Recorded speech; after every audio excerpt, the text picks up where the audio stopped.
Hello my dear friends, स्वागत है आपका आपके अपने यूट्यूब चैनल पाथ मेकर में। मेरा नाम है सौरभ और देखिए दोस्तों, अब हम एनालिसिस करने वाले हैं, विश्लेषण करने वाले हैं एसएससी का जो दिल्ली पुलिस का एग्जाम हुआ है सेकंड शिफ्ट का 28 नवंबर को। उसमें कौन कौन से जीके के क्वेश्चन आए थे और आगे कौन कौन से जीके के क्वेश्चन आने की संभावना है, ठीक है, उन सभी के बारे में हम डिस्कस करने वाले हैं। ठीक है दोस्तों, क्वेश्चन नंबर पहला जो आया था, देखिए दोस्तों, सांची का स्तूप कहाँ स्थित है। अगर आप हमारे जीके बूस्टअप सीरीज देखते हैं दोस्तों, तो मैंने उसमें भी आपको बता रखा था, या फिर इससे पहले जो हमने वीडियो डाली थी फर्स्ट शिफ्ट का जो एनालिसिस किया था उसको आप एक बार देखिए। मैंने उसमें आपको बताया था कि धामेक का स्तूप पूछ लिया गया, तो आगे आने वाली शिफ्टों में 100% सांची का स्तूप आपसे पूछा जा सकता है। तो देखिए दोस्तों, इसी शिफ्ट में पूछ लिया गया आपसे सांची का स्तूप कहां स्थित है। ये मध्य प्रदेश में स्थित है और दोस्तों उसको किसके द्वारा बनवाया गया था, उसको बनवाया गया था अशोक के द्वारा। क्वेश्चन नंबर 2 आया था दोस्तों, केमिस्ट्री के जनक के रूप में किन्हें जाना जाता है। इसका सही आंसर था दोस्तों, देखिए एंटोनियो लवोजियर को जाना जाता है केमिस्ट्री के जनक के रूप में।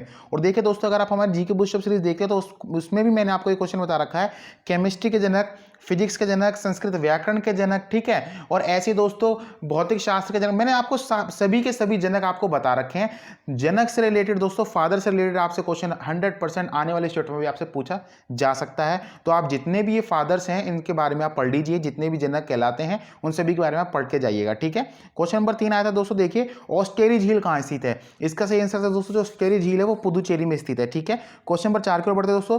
क्वेश्चन नंबर 4 है, धांगर लोक नृत्य का संबंध किस राज्य से है। देखिए दोस्तों, मैंने आपको कल बोला था लोक नृत्य आप एक बार पढ़ लीजिए। लोक नृत्य संबंधित किससे है दोस्तों, ये जो धांगर लोक नृत्य है ये है दोस्तों गोवा से संबंधित। ठीक है, किससे, गोवा से। चलिए दोस्तों आगे बढ़ते हैं।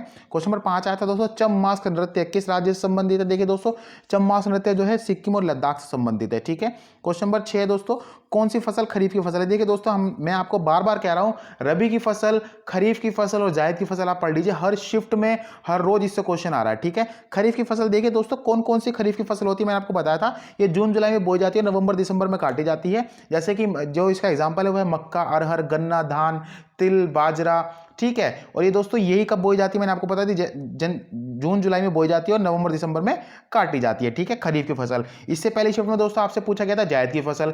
कल आपसे पूछा गया था दोस्तों, जो 27 नवंबर को जो फर्स्ट शिफ्ट में एग्जाम हुआ था उसमें पूछा गया था आपसे, 27 नवंबर को जो हुआ था दोस्तों उसमें पूछा गया था आपसे रबी की फसल। ठीक है, रबी की फसल, खरीफ की फसल और जायद की फसल, इससे कोई ना कोई क्वेश्चन हर शिफ्ट में आ ही रहा है।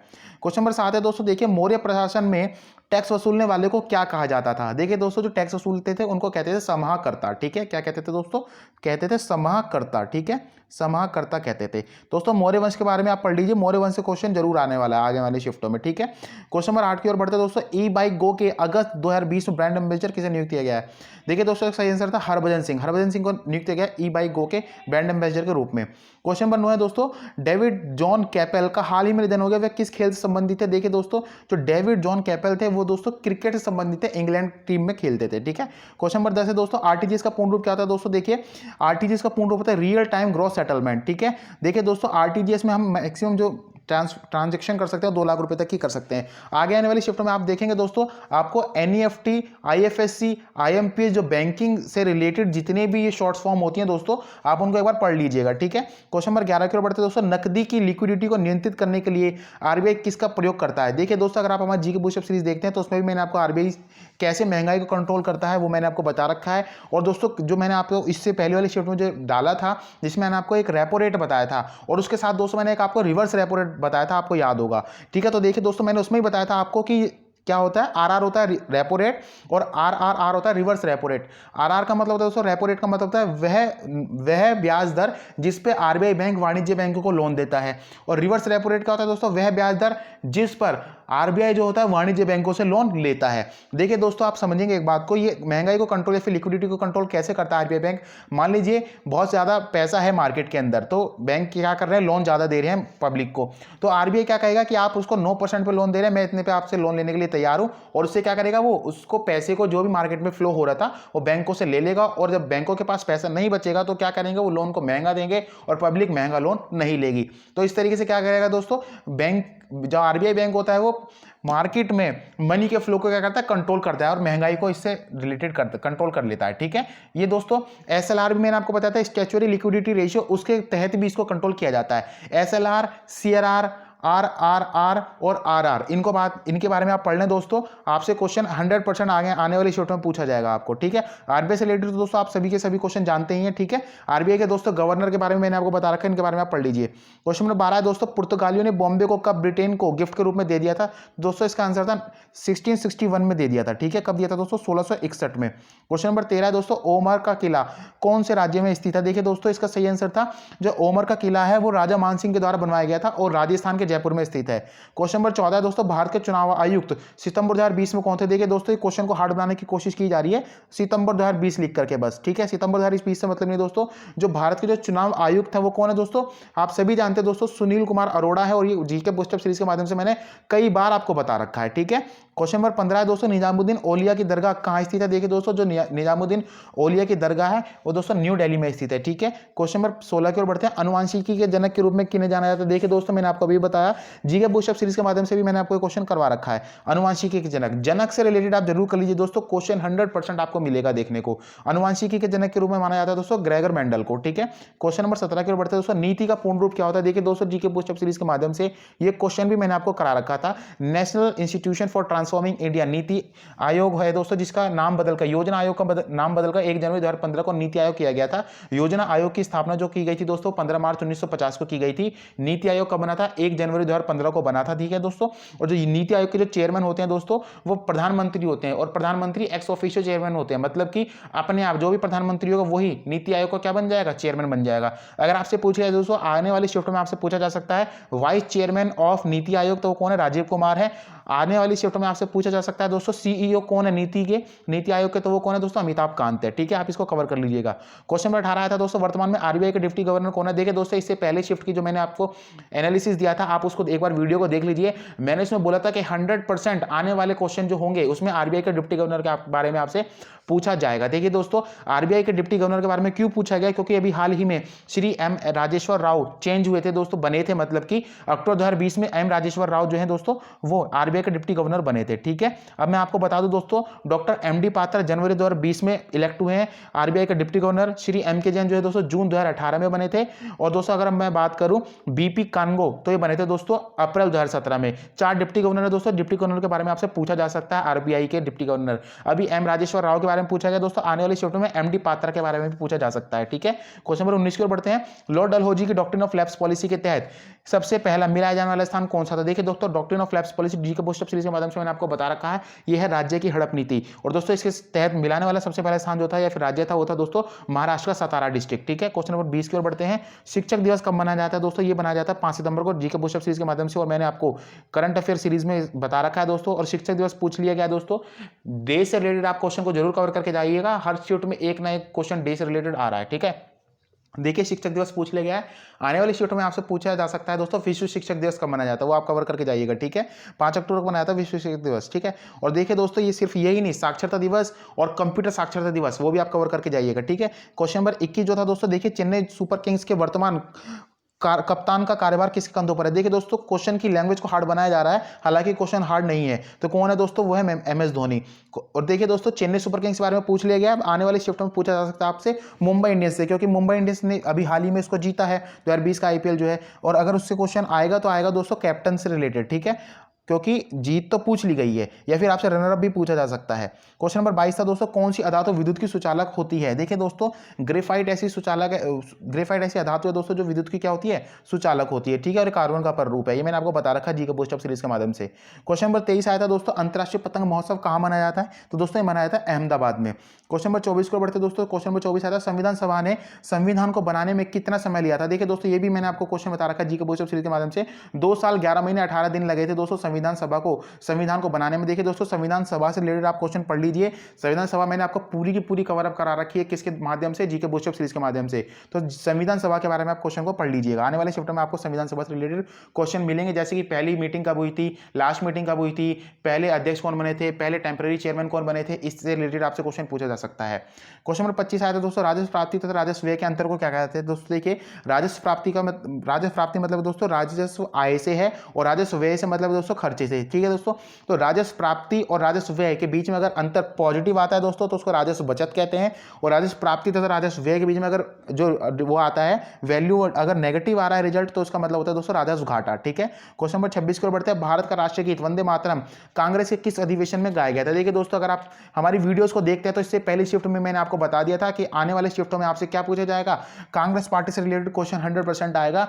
जैसे कि वंदे मातरम राष्ट्रीय गीत कब गाया गया था, राष्ट्रीय गान कब गाया गया था, पहले अध्यक्ष कौन बने थे, किसने इसकी स्थापना करी थी, महात्मा गांधी जी को द्वारा कब इसकी अध्यक्षता की गई थी, पहले महिला किसने अध्यक्षता करी थी, पहले अंग्रेज जिन्होंने इसकी अध्यक्षता करी थी, पहले मुस्लिम जिन्होंने इसकी अध्यक्षता करी थी, वो क्वेश्चन आपसे पूछे जाएंगे। ठीक है, पूर्ण स्वराज्य पूर्ण स्वाधीनता की मांग कब की गई थी, ये सभी आपसे पूछा जा सकता है।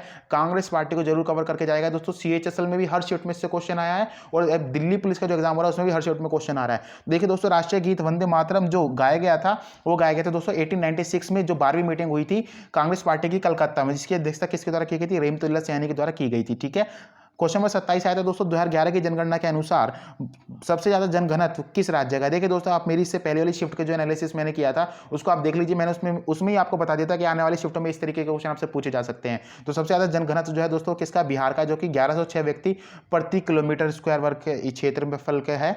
और अगर हम बात करें सबसे कम जो है दोस्तों जनघनत्व, वो है दोस्तों अरुणाचल प्रदेश का 17 व्यक्ति। और अगर आपसे पूछे दोस्तों पूरे भारत का जो मतलब कि जनघनत्व वो कितना दोस्तों, 382 व्यक्ति प्रति वर्ग किलोमीटर है। और ये क्वेश्चन भी मैंने आपको किसके माध्यम से बता रखा था, ये बता रखा था दोस्तों जीके बूस्टअप सीरीज के माध्यम से।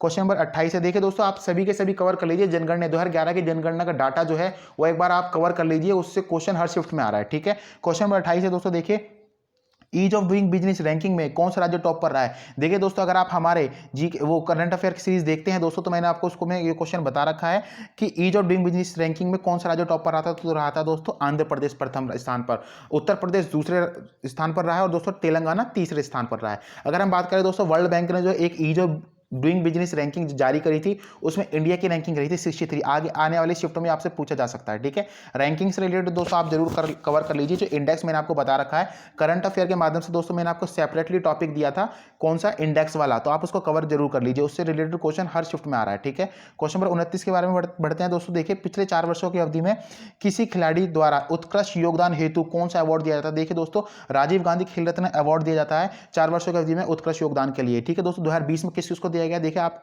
ये कवर कर लीजिए, आगे आने वाली शिफ्ट में आपसे पूछा जाएगा 2020 में किस चीज को दिया गया। 2020 में दोस्तों रोहित शर्मा को दिया गया, किसके लिए, क्रिकेट के लिए। विनेश फोगाट को दोस्तों रेसलिंग के लिए दिया गया है। मरियप्पा थंगवेलु को दिया गया दोस्तों पैरा एथलेटिक्स के लिए। रानी रामपाल जो कि हॉकी टीम की कप्तान है, महिला हॉकी टीम की कप्तान है भारत की, वो उनको दिया गया दोस्तों भारत रत्न। और मानिका बत्रा जो कि टेबल टेनिस खेलती है, उनको भारत रत्न दिया गया। इतने लोगों को दोस्तों भारत रत्न दिया गया 2020 में। तो दोस्तों आप इसको कवर कर लीजिएगा। और दोस्तों राजीव गांधी खेल रत्न में कितनी राशि दी जाती है, क्या क्या दिया जाता है, ये आप सभी कवर करके जाइएगा। ये 100% आने वाली शिफ्ट में आपको क्वेश्चन देखने को मिलेगा। ठीक है, क्वेश्चन नंबर 30 जो आया था, देखिए दोस्तों वो आया था प्रथम international day of clean air for blue sky कब मनाया गया? देखिए दोस्तों आप हमारे सितंबर मंथ के करंट अफेयर की वीडियो को उठा के देख लीजिए, उसमें मैंने आपको क्वेश्चन करा रखा है। ये दोस्तों मनाया गया था 7 सितंबर को। ठीक है, मनाया गया था दोस्तों 7 सितंबर को मनाया गया था। ठीक है, क्वेश्चन नंबर देखिए दोस्तों मैं आपको बता रहा हूं जितने भी ये डे से रिलेटेड क्वेश्चन है आप कवर कर लीजिए, हर शिफ्ट में आपको क्वेश्चन मिलेगा इससे देखने को। क्वेश्चन नंबर 31 है दोस्तों, भारत के वायसराय लॉर्ड नॉर्थब्रुक का कार्यकाल कब से कब तक था?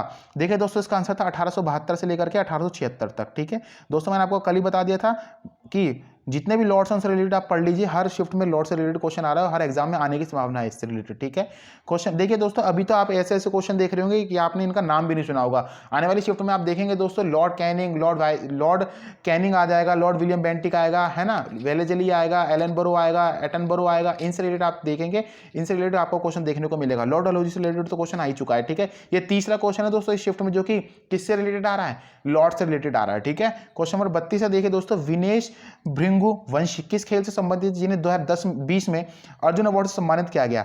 देखिए दोस्तों इसका आंसर है इंडिया बास्केटबॉल की टीम है जो उसके कैप्टन है विनेश भृगुवंशी, जिनको अभी हाल ही में किससे सम्मानित किया गया, अर्जुन अवार्ड सम्मानित किया गया।